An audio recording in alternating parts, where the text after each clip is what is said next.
Hallelujah, praise God. My prayer sana palaging first, first Sunday. Hallelujah. So I think wala nang bakanting upuan no? Praise God. The Lord is good. Hallelujah. Napakabuti po ng Panginoon sa buhay ng bawat isa. Once again, can we give the Lord a clap of praise for His goodness? Amen. So, we made it itong 2025. Praise God. Nandito na tayo sa 2026 and we do believe God is doing amazing things and God has greater things, greater plans, greater blessings stored for each and every one of us. Amen? Of course, that's the very word of God. That's the covenant of God. So, praise God. Hallelujah. So, ito po yung ating topic ngayon, garments for healing and deliverance. Kaya palagi nating mababasa yan, put off, put on. Di ba?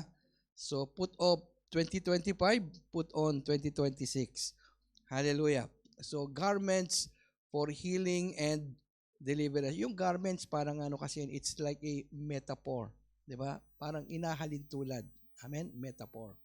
Okay? So, garments for healing and deliverance.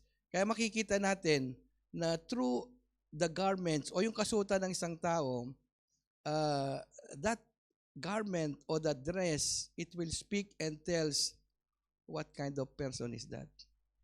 Do you believe that? Sa suit pa lang, makikita mo na what is inside that person's heart. Amen? Wow. Your attire, because your attire defines you. Kung ano yung attire mo, yan ang magsasabi sa iyo. The people can read you what is inside your heart. Amen? So that's why yung your attire defines you. It means your character, your personality, and even what kind of spirits controls that person. Amen? Kung anong klaseng espiritu yung tao na yon, you can see it outwardly. So that's why controlling spirit manifest. How? You can see it visibly, outwardly. Amen? You can visualize, you can hear it as well. What kind of spirit that person has. Amen? Let's move forward. Example na lang. Ayan, kung makita mo yung this kind of person, yung A, ano masasabi mo kay A? Siguro medyo rugged yan, medyo wild yan, di ba? Medyo siguro uncontrolled yan, lawless yan. Malamang disobedient yan, rude, di ba? Yung si B, ang si B, masyado namang manly yan, di ba? Medyo strong yan, di ba? Medyo masculine, di ba? Yung si C, wow, kagalang-galang yan, di ba? Decente, honorable, intellectual, refined, well-educated, knowledgeable. Di ba? That's true. Ito naman, for the girls naman, yung B, ano makikita? Yung A muna. Palagay ko, yan, medyo reckless, uncontrolled, disorderly, di ba? Para disobedient pa yan. Di ba? Yung B, masyadong trendy naman, di ba? Masyadong socialite, worldly, di ba? O masyadong stylish, passionista, di ba? So we can see, di ba? What people wear, their garments. Outwardly, you can see what kind of spirit inside. Amen? Yung C, wow, ano naman yan, di ba? Ano yan? Medyo refined yan. Yan, Sister Vanessa daw. Humble. Yan. Meek. Kagalang-galang. Well-educated. Di ba? Refined. Yan. Yan ang dapat ganyan tayo, di ba? That's what we are. We have to put on Christ. Hindi put on the world. Put on Christ. Ayan, di ba? So by their attire, you can tell what kind of person they are, di ba? Yung A, siyempre, flight steward yan, di ba? Yung si B, Oh, alam mo, doktor yan, di ba? Etong si C. Oh, siyempre. You can easily tell, di ba?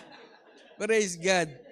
So, again, as I said, your garments will tell you who you are. Amen?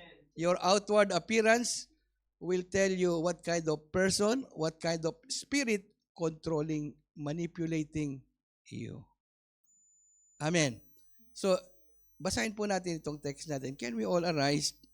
Dito yung sinasabi ni Paul sa atin concerning garments. Ephesians 4:22 to 24. All together, please.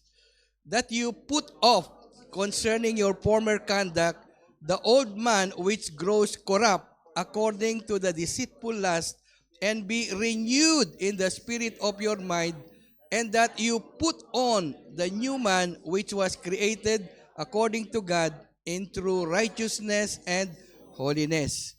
So, ito rin yung sinabi niya sa Colossians, taga-Colossians. Again, do not lie to one another, since you have put off the old man with his deeds and have put on the new man who is renewed in knowledge according to the image of him who created him.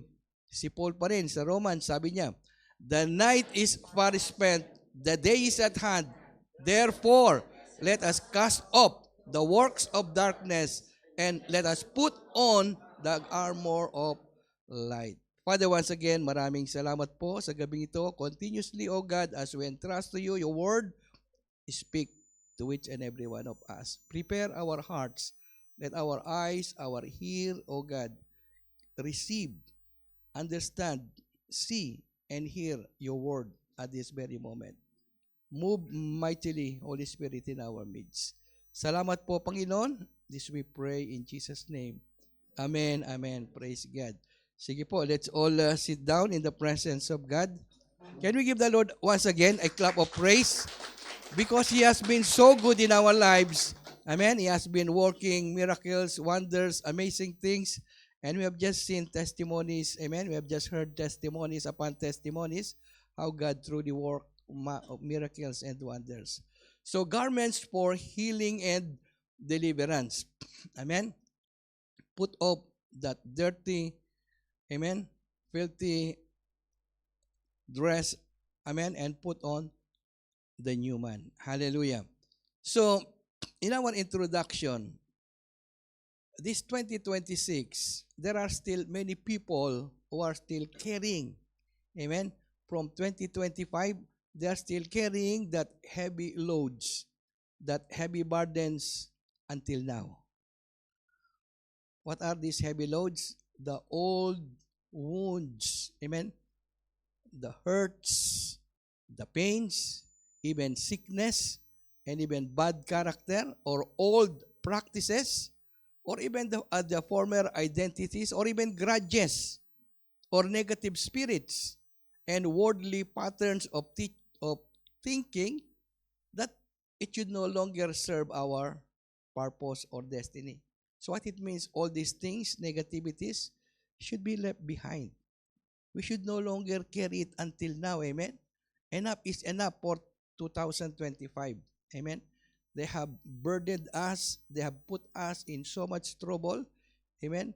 But now, let us put off that old 2025 and all its burdens and negativity and put on the newness of Christ.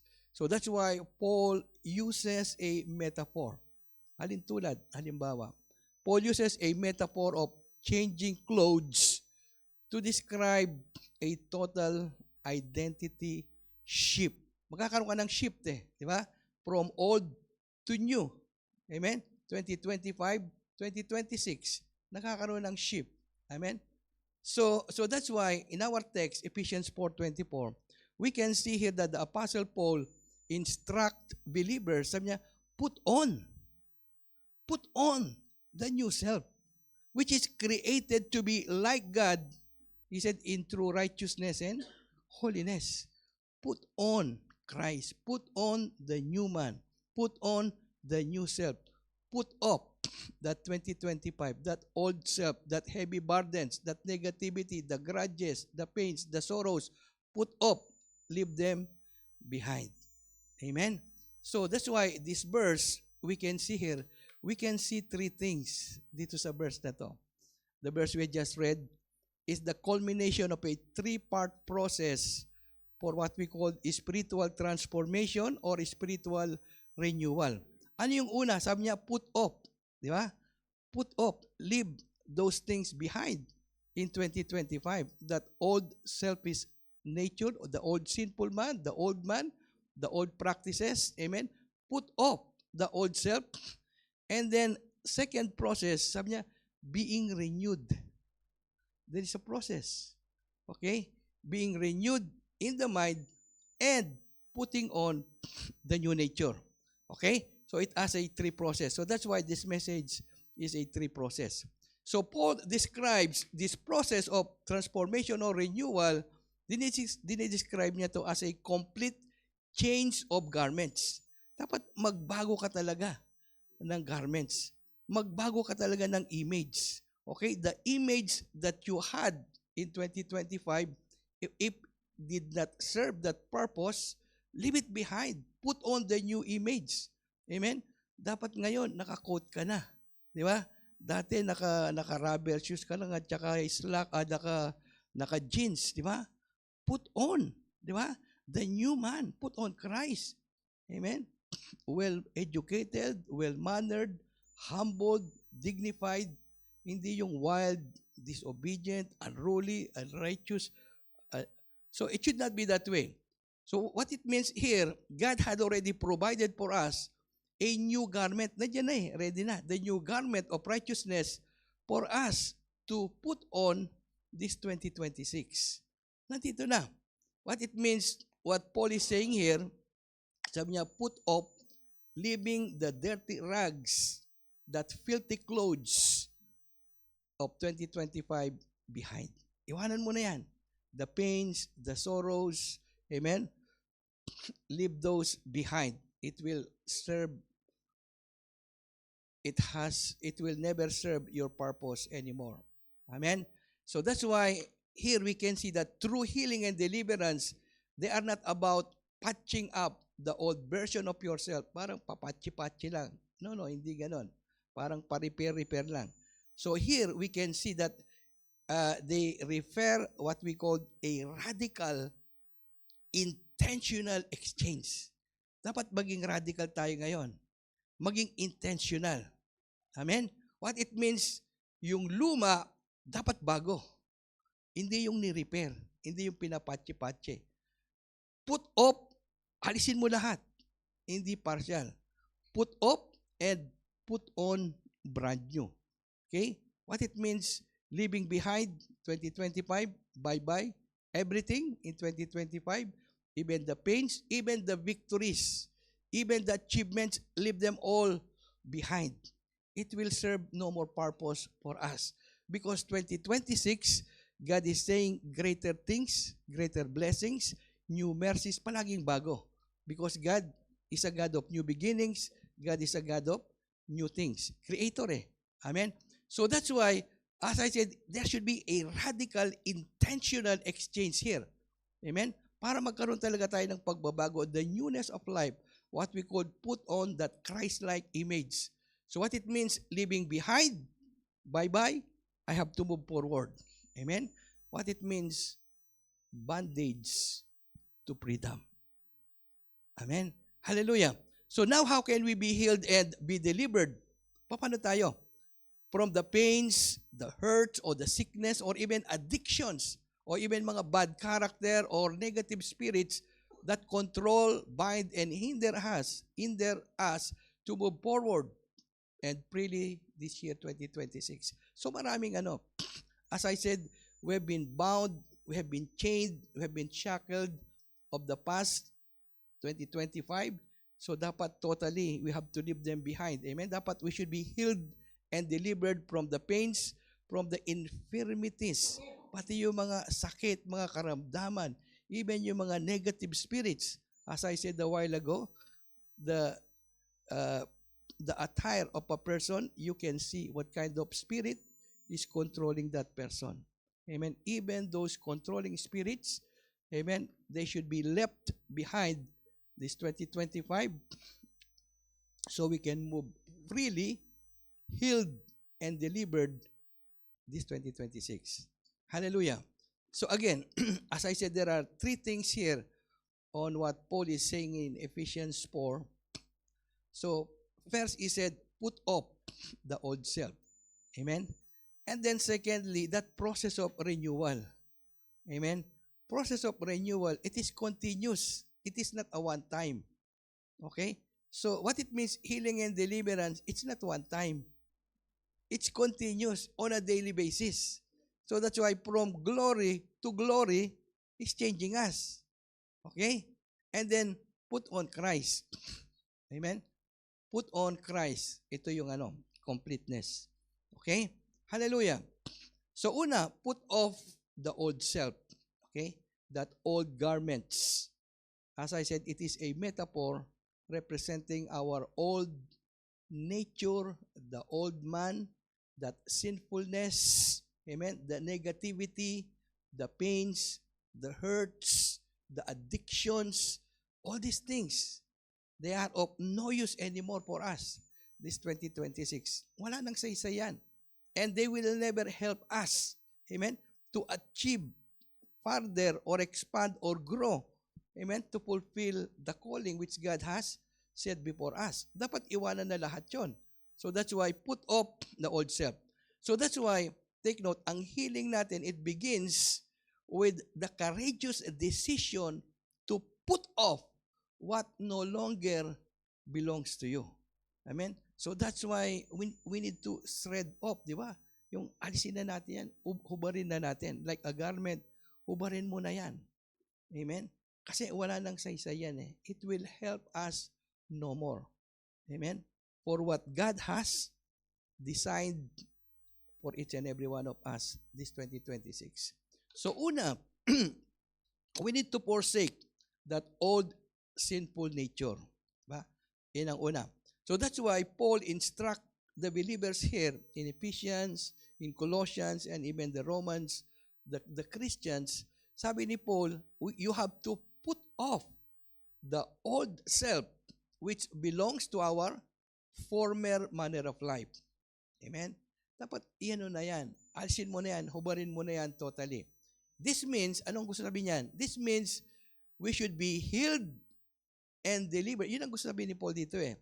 When you put off that old sinfulness, the pain, even the infirmities, even those negativity, those spirits that controlling us, sabi niya, dapat ma-healed, ma-deliver ka dyan.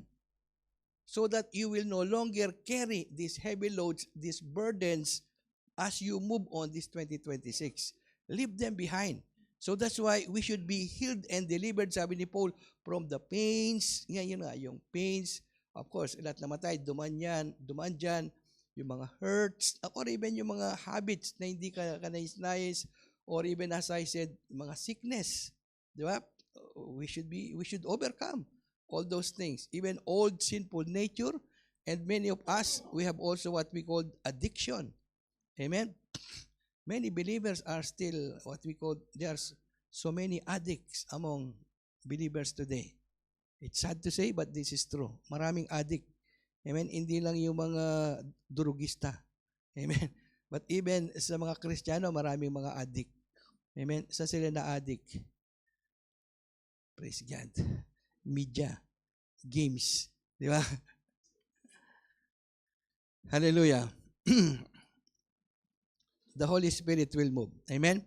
And even the controlling spirit, sabi ko nga, there is a controlling spirit, amen, that dictates us, that force us to do these things. Di ba? May controlling spirit that keep us in bondage. We are in bondage. Many are addicted. Amen? So that's why we should shred off, healed, and be delivered, amen, from all these things.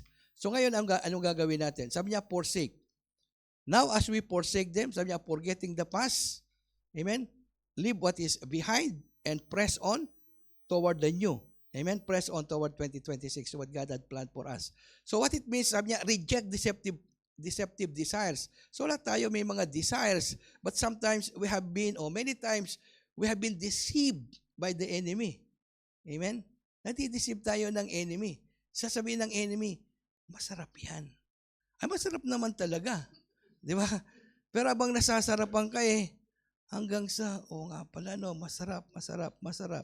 Hanggang sa, ayun, yung sarap na yun nagkasakit na. Di ba?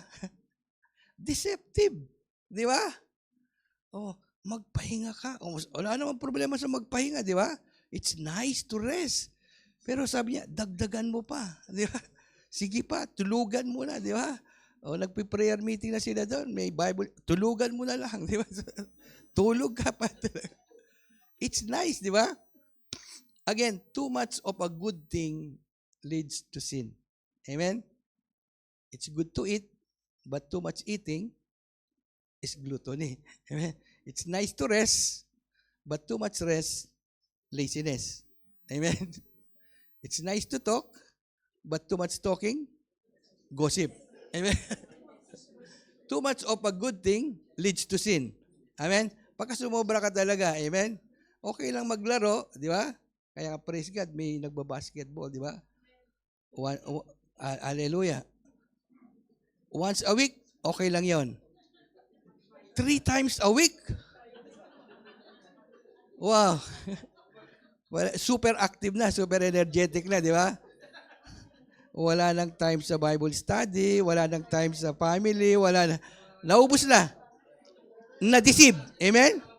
Deception. Okay? We've been deceived. Okay? So we need to acknowledge that. Or else, if you don't acknowledge it, you will never be delivered. Okay? If you keep on protecting it, no, okay naman to. Kasi lumalakas ako dito Lumalakas ka nga. Nanghihina ka naman spiritual Okay? Praise God. Anyway, let's move on. Okay? So, as I said, many of us have been deceived by the lies of the enemy. Sabi niya, promising satisfaction, mag-enjoy ka talaga. But, ang ending, destruction. Amen? So, deliverance involves, we need to recognize the lies of the enemy and refuse them to define our future. Amen? Refuse. Amen? So, we should not be deceived by even media. Amen? Praise God. So, we need to reject these deceptive desires. Ano mga deceptive desires na yan? Yan yung fleshly desires, yung lust on foods, entertainments, media, lust of the eyes, and pride of life. These are worldly things. Amen? 1 John 2:15-16. He who loves the world is an enemy of God. Do not love the world, nor the things of the world. Amen? The lust of the flesh, the lust of the eyes, the pride of life. These are not from God. It's from the world. Okay? Now, we forsake, we reject. Now, we understand we have been deceived. Okay? We have to acknowledge. Amen? We have been deceived. Now, what shall we do? Repent. Repent and renounce that old sinful habits or what we call negative spirits. Please note, tandaan po natin, this is very important. Makinig po tayo dito. Sabi ni Jesus doon sa John 6:63, my words are life and they are spirit. Words are spirit. Words are alive. So that's why Jesus said, the Word of God is alive. Amen? Hebrews 4:12. So, every work of the flesh, there is a negative spirit behind it. Every work of the flesh means every sin, there is a spirit, a demonic spirit, because it's flesh. It's not from the Lord. There is a demonic spirit behind it that will control, that will bind, and ultimately destroy that person. So that's why, praise God, we should have that kind of discernment.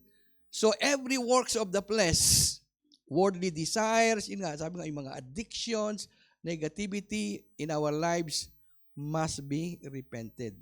Okay? must be renounced for us to obtain mercy, joy, blessings, and of course, healing and deliverance. Proverbs 28:13, he who covers his sin will not prosper. Huwag mo nang i-cover. Huwag mo nang idepensa. Amen. He who covers his sin will not prosper. Search me, O God, and know my heart. Test me. Amen. Let us open our hearts to the Lord. Let us acknowledge, yes, Lord, ginagawa ko to, Lord. Yes, I accept it. But now, Lord, forgive me. But if you cover it, how can God deals with it? Amen. We have so many alibis. Repent, renounce. Amen. He who covers his sin will not prosper, but he who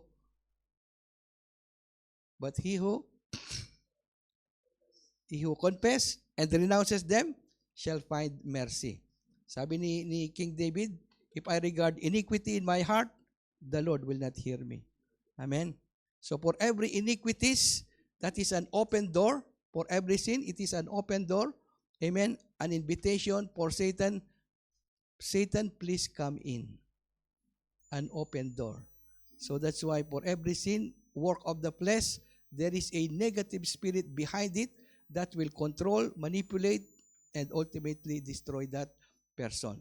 So we need to put off that old self, meaning a deliberate renunciation, deliberate yan, intentional, meaning of the past that shape ourselves because of that sin and deceit. Anong lesson dito?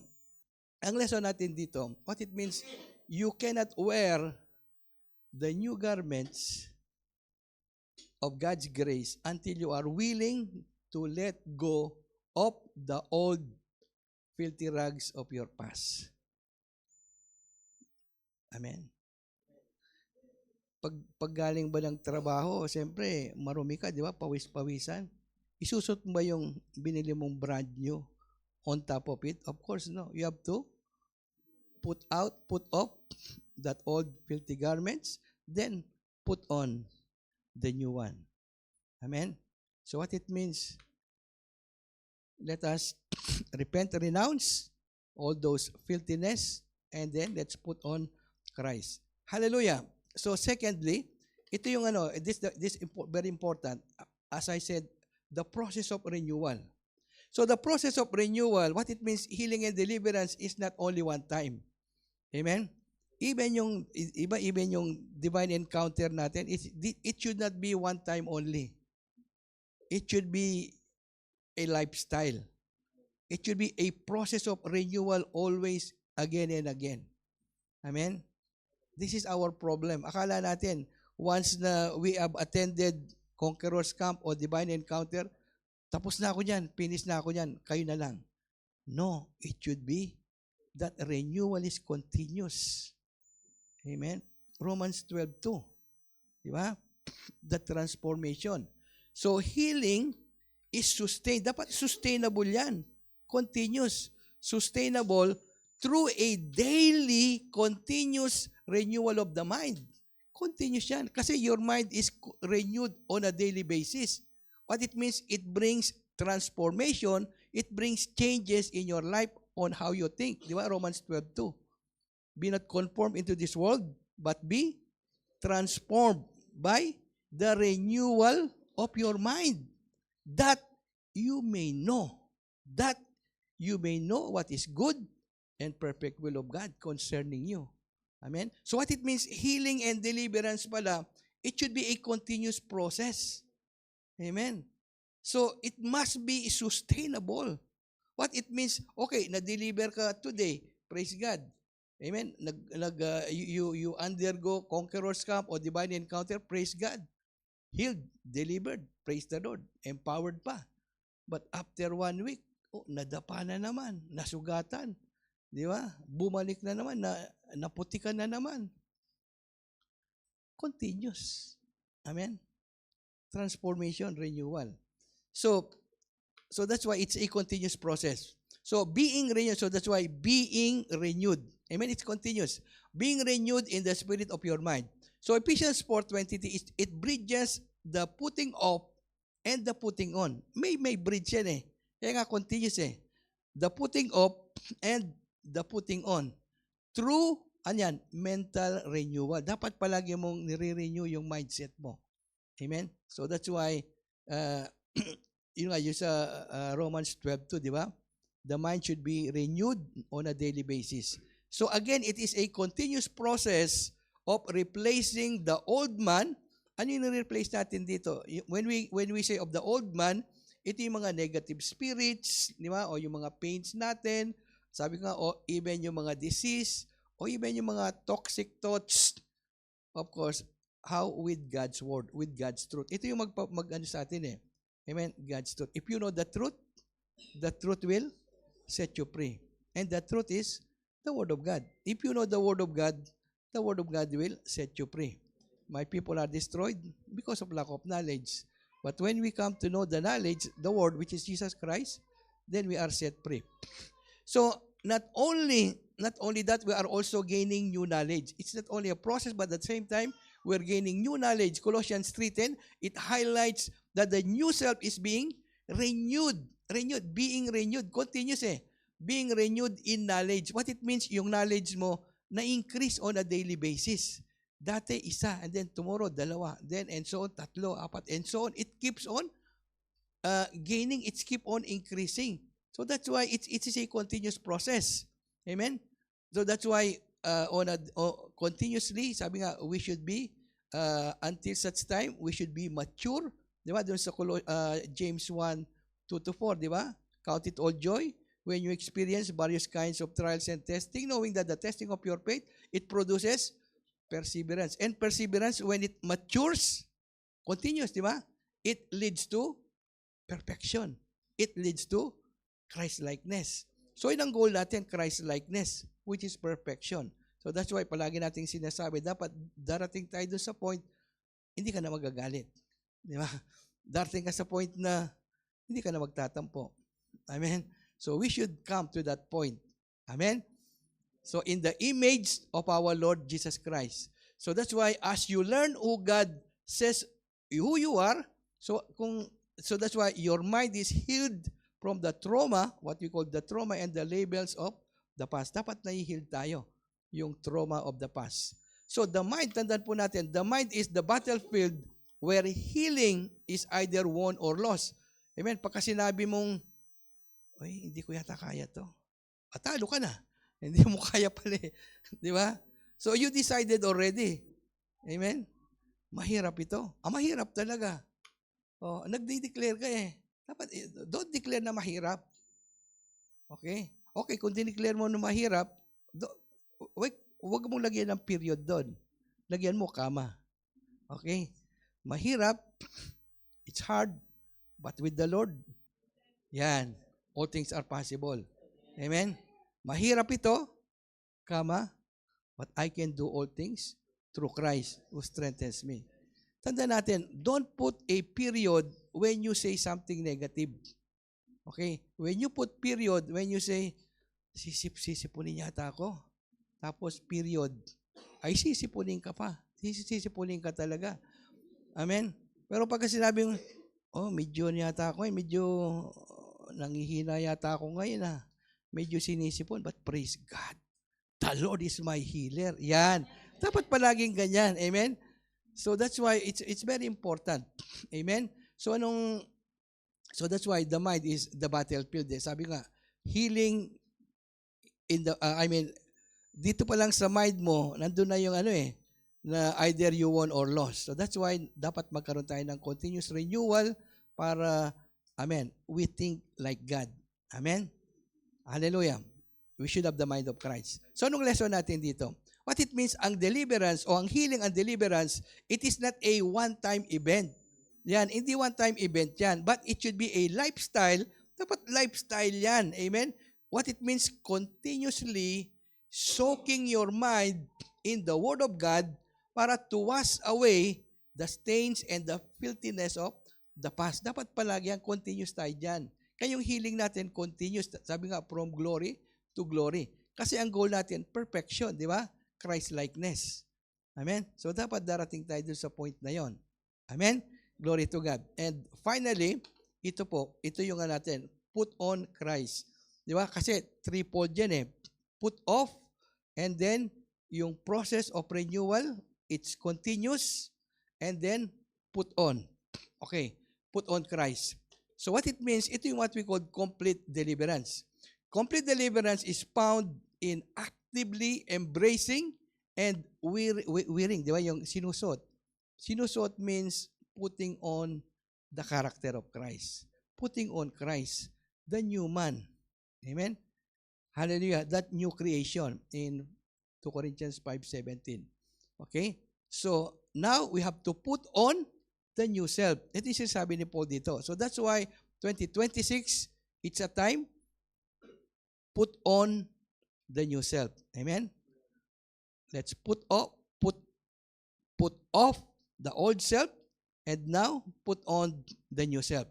So again, according to Ephesians 4:24, sabi niya dito, yung new self is the new self is created to be like God in true righteousness and holiness.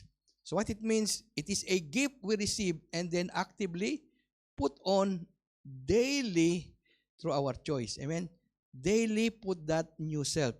Dapat palagi nating sinusuot yan. So at the same time, dito sa Romans 13:12, sabi niya, put on the armor of light. So here we can see that Paul commands us, sabi niya, cast off the works of darkness. Cast off the works of darkness and put on the armor of light. This armor, tanda natin, it is not just for our protection, it is a public declaration. Sabi niya dito, the night is over and now you belong to the day. Amen? When you put on that armor of light. What it means, you are no longer in the dark, you are now belongs, sabi niya, to the day. So to put on, ano ko sabihin ng to put on dyan? To put on means to actively partner. Ito, pinapartner na natin yung Holy Spirit to display the compassion, the kindness, and the holiness of Jesus Christ. So put on the new self, put on the new nature, put on Christ. Ito yung gusto sabihin niya dito ni Paul. So that's why ang lesson dito, when we put on, sabi niya, dressing, or when you put on your attire or your clothes, dressing for 2026, it means realizing that in Christ, your past does not define you anymore. Amen? Hindi na ikaw yon. Kung dati, ganun ang buhay mo, noong 2025, hindi maayos, hindi na ikaw yon. It will no longer define you now, this 2026, because you are putting on Christ, you have put on that garment of praise, amen? You have put on that garment of new self, new Christ, amen? Which is in you. So that's why your past does not define you anymore. Hindi na ikaw yon. Tapos na yon. Because now, you put on the new self and put on what we call the armor of light. Hallelujah! Glory to God. So dito sa ating conclusion, again, sabi ko nga, Paul is using a metaphor. Di ba? Metaphor, inahalin tulad niya. For putting off the old man and putting on the new man, sabi niya dito, as a garment. Diba? Parang kang nagbibihis. Di ba? As a garment. Di ba? Of course, pag galing mo sa trabaho, ubarin mo yung marumi mong damit. Di ba? And then, anong gagawin mo? Maliligo ka. Di ba? And then, siyempre, malinis ka nun. Put on bagong damit naman, yung malinis. Siyempre, hindi mo naman susot yung pinagbihisan mong marumi. Di ba? Natural. So, common sense. Hindi mo na isusot yun. Marumi na yun eh. Put on something new, something clean. And again, sabi ko nga, it is a process. You will not do that only for that day. Tomorrow, you will do it again. The next day, and so on, and so on. It is a continuous process. Amen? So that's why it is a continuous process. Amen? So, the new garment cannot be worn until you put off the old one. Hanggat hindi mo inuhubad, yung marumi na yon, hindi mo pwede namang ilagay yung yung bago. Or else, bakit mo pa nilagay yung bago kung nandun yung nangangamoy? Di ba? Dapat alisin mo muna yun. Nangangamoy na yon. Di ba? Marumi na yon. Amen? So, dapat alisin na yon. Hallelujah. So, again, healing and deliverance, it is a continuous process that must be sustained at all times. Sustainable yan. Amen? Tuloy-tuloy dapat yan. Like the garments we put off and put on a daily basis. Di ba? Nagbibis tayo araw-araw, di ba? O once a week lang. Once a week lang ba tayo naliligo? O once a month? Di ba? Depende. Depende ha. Siguro yung mga missionary, baka every 3 days yan. Di ba? Depende. Depende rin sa ano. Siyempre, kung nandun ka sa, sa jungle di ba? Nandun ka sa disyerto, walang tubig doon what to do? Amen? So what it means na it is a continuous process, di ba? Magbibis ka, daily basis yan. Hindi once in a lifetime yan. Di ba? Kundi continuous. Amen? Regularly. And so with our healing and deliverance. And so with putting off and putting on. Amen? So it's a continuous process. Hindi siya one time. Amen? So what it means, dressing for 2026, it means we put on Christ the old garments of 2025. Inubad mo na yan. Bye-bye na yan. Amen? Kalimutan mo na yan. The old has gone. The old has gone. The new has come. What it means, we are healed. We are delivered from the old garments. Anong old garments na yon? The pains, the hurts, the infirmities, the ungodly habits, or even yung mga negative spirits na palaging dumidikit-dikit dyan. Amen? Kasama mo pa siyang natutulog, kasama pa siyang kumakain, ilang taon na yan, di ba? Inaalagaan mo pa siya, di ba? And that is true. Inaalagaan natin yung mga negative spirits. Kasama nating natutulog, kumakain. Amen? It's now high time. Amen? To be delivered, to be healed. Amen? From all these, what we call infirmities, the baggages of 2025. Amen? The old sinful nature, the old practices, the pains, the sorrows, the inner hurts. Marami pa rin tayong mga inner hurts. So it's time for us to leave them behind, be healed, be delivered, and let us enter 2026. Amen? Putting on the newness of Christ. Amen? As we are healed and delivered, free to move on this 2026. Hallelujah. Glory to God. Sige po, music team. Let's worship the Lord.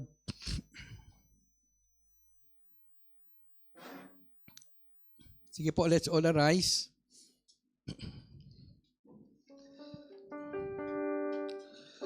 So let this be the time na, again, as I said, let us put off that old nature.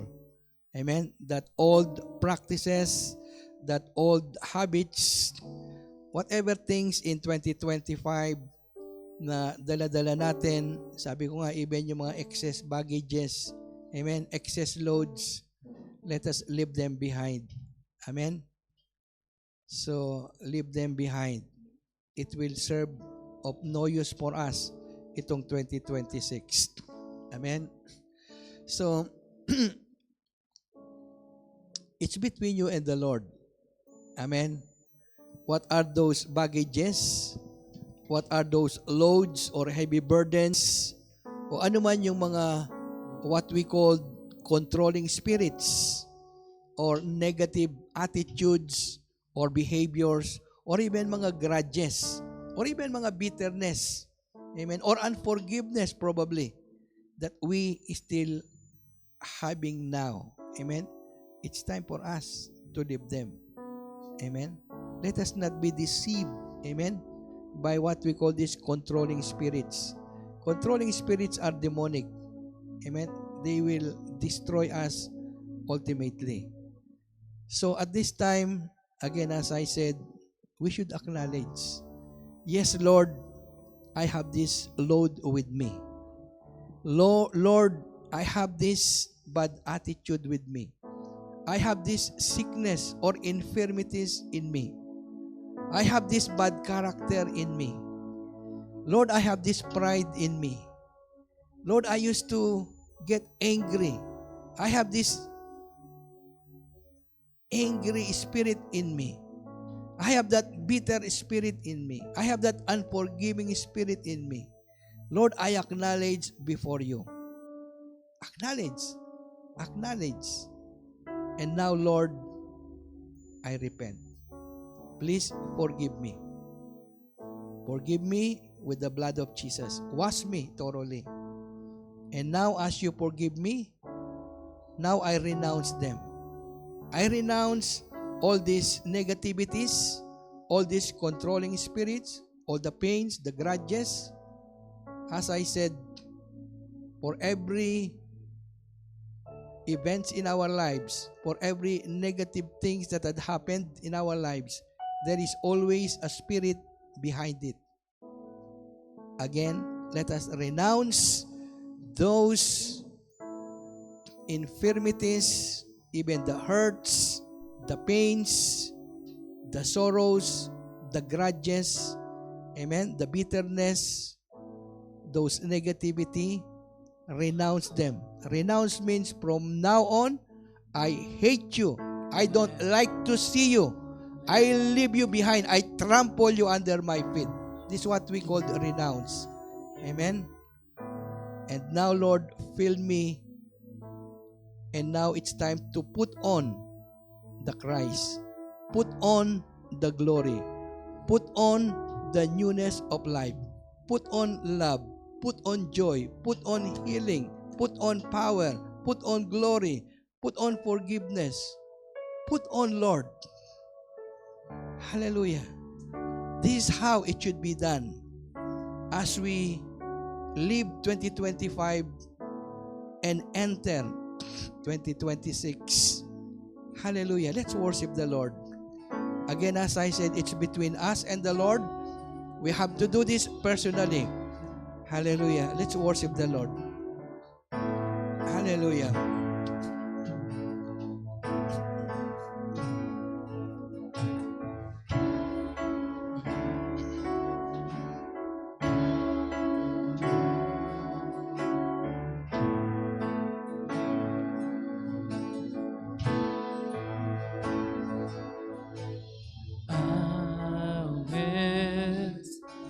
Bless the Lord forever.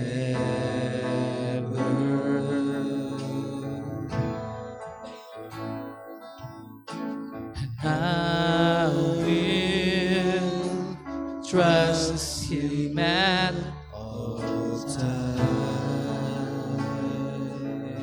Yes, Lord, we trust you move in our midst. He has delivered me from all sin. We need your mercy, O God. Deliver us, O God. He has set my feet upon the rock, and I will not be moved. And I say of the Lord, you are my shield, my strength, my portion, deliverer, my shelter, strong tower, my very present help in time of need.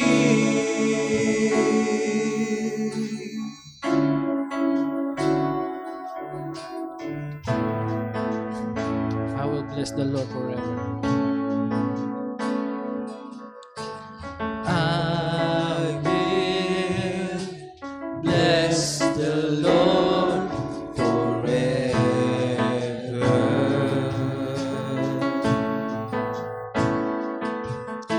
And I will trust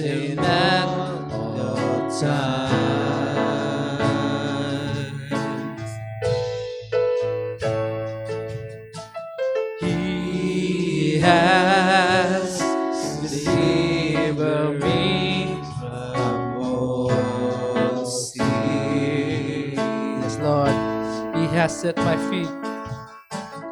He has set my feet upon the rock, and I will not be moved.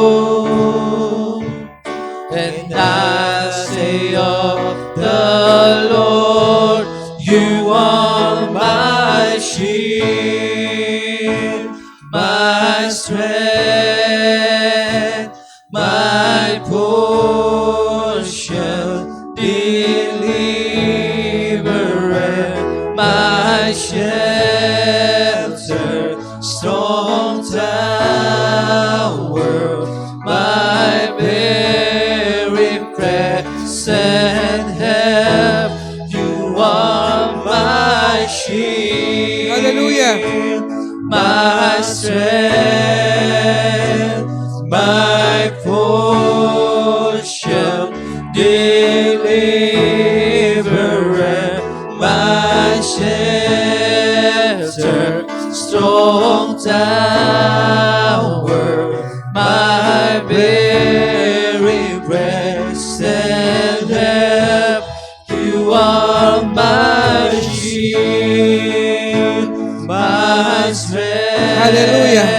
Move, oh God. Move, Lord. Move, oh God, in our midst. Move, Holy Spirit. Move, oh God. Deliverer moves now.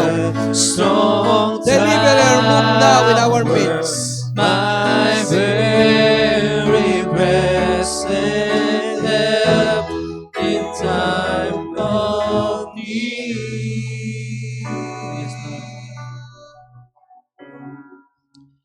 Hallelujah. Can we just lift our hands? Yes, Lord. We just want to thank you once again for you are in our midst doing something great, amazing things in our lives. You want us, oh God, as you said in your word, we need to put off that old man, that old sinful nature with all its lust, with all its sinful desires, even the hurts, the pains, the addictions,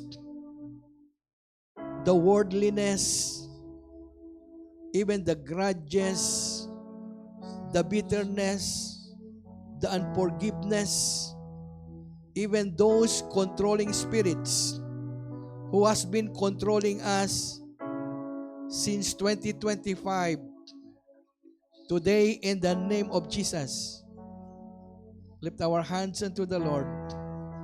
Today, in the name of Jesus, we put them off. We cast them out. In the mighty name of Jesus, we leave them behind this 2025. We trample them under our feet. We renounce them in the mighty name of Jesus. We declare they are useless, powerless, no power in the name of Jesus. And today, we declare, oh God, our continuous renewal, continuous healing, continuous deliverance, oh God, from the things of the past. And now in the name of Jesus, we put on the new nature, the new man, the new Christ. We put on the Lord Jesus Christ in our lives. We put on now healing. We put on now deliverance. We put on now joy. We put on now forgiveness, of love, of peace, of blessing, of forgiveness, of anointing, of empowering. In the name of Jesus. In the name of Jesus. Fill us now, O God, with your grace. Fill us now with your power. Fill us now with your glory. with your blessing, with success, with victory, with healing. In the name of Jesus. In the name of Jesus. We are declaring now, Lord God Almighty, our complete healing, our complete deliverance, O God. Now we declare that we have already put off that old sinful nature of the past of 2025. And now in Jesus' name, we have already put on the new man, the Christ, the glory, the power, the healing, the deliverance in our lives. Lord, maraming salamat po, Panginoon. We want to thank you and praise you because today, you have met us in this place. It is because we do believe that whatever we ask in the name of Jesus, you are true and faithful to all your promises. We give you glory, we give you honor once again for this amazing move, the amazing things that you have done in our lives today. Lord, we thank you now for the healing, for the deliverance. Thank you now, O God, that Christ lives in us, the power and the glory. We are clothed now with the garments of praise. We are clothed now with the cloth of glory that Christ, amen, the Word of God, His protection in the name of Jesus. Kaya Lord, muli maraming salamat po at this time. We give you glory, we give you honor as we declare victory upon victory, healing upon healing, joy upon joy, peace upon peace, blessing upon blessing. In the mighty name of Jesus. In the mighty name of Jesus. Hallelujah, hallelujah. Let's worship Him. Yes, you are my King, my Savior, my portion, deliverer, my shelter, strong tower, my very present help. You are my shield, my strength, my portion, deliverer,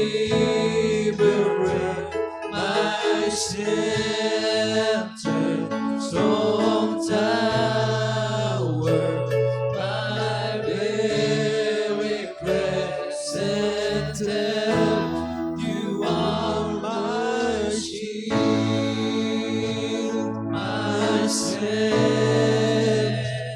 my portion, deliverer, my shelter, strong tower, my very present help in times of need. Can we give the Lord a clap of praise? Hallelujah. Can I call on Pastor Amayla?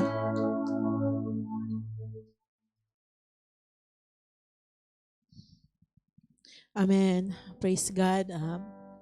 New wine can only be poured into a new wine skin. The old wine skin must be discarded.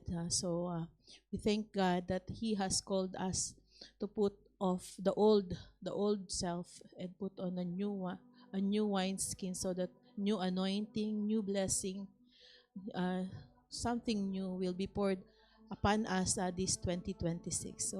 Right now, let us also declare the Lord's goodness, His faithfulness upon this nation of Bahrain, whom that we call our second home. Let us pray that a new blessing will fall upon Bahrain. Let us pray that salvation will come upon this nation. Let us pray that the goodness of God will really be poured out upon this land as Bahrainis hear the gospel and they will receive Christ as their Lord and Savior. Let us pray. Father, thank you, God, for this opportunity to live in this nation, O God. We pray for the salvation of Bahrain. We pray, Lord God, that truly Bahrainis will receive Christ as they hear the gospel, O Lord, as they continue, Lord God, to guide, as you continue, Lord, to guide your people to share the love of Jesus that we have received, that it will also overflow to the people around us, to our co-workers, to our friends, to those whom we meet in the bus station, even in the bus, even wherever we go, Lord. Let us be the carriers of your glory, O Lord God, that truly one day this Bahrain, O Lord, will lift up the name of Yeshua and will worship together with us in this nation in the name of Jesus. Thank you, God. Thank you, Jesus. Thank you, Lord. Hallelujah. And this Friday will be our workers' convention. Let us pray that the Lord will do great and mighty things through our ministries this 2026. 2025 is gone. Thank God for what He has done. Thank God for our accomplishment. But we believe that God is doing a new thing in Gia Bahrain. Let us pray that God will pour out new anointing upon the workers of Gia Bahrain, that what he has given us last year, truly He will do a new thing this 2026. Let us pray that we will be open to the Lord's direction. We will be open to the Lord's leading as we have our workers convention this Friday. Let us pray. Father God, thank you for 2025. Thank you for the workers of Gia Bahrain as we gather together on Friday. Let the blood of Jesus cover us. Let the new anointing from the Holy Spirit be poured upon us, O Lord.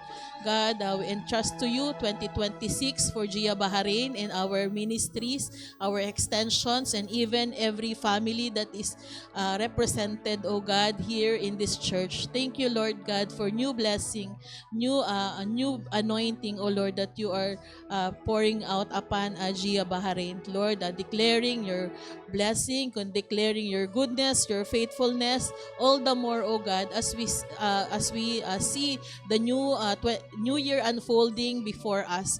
God, continue, Lord, to use us. Continue, Lord, to guide us. And Lord, fill us with the heart of a servant as we serve your church, as we serve the others, oh Lord.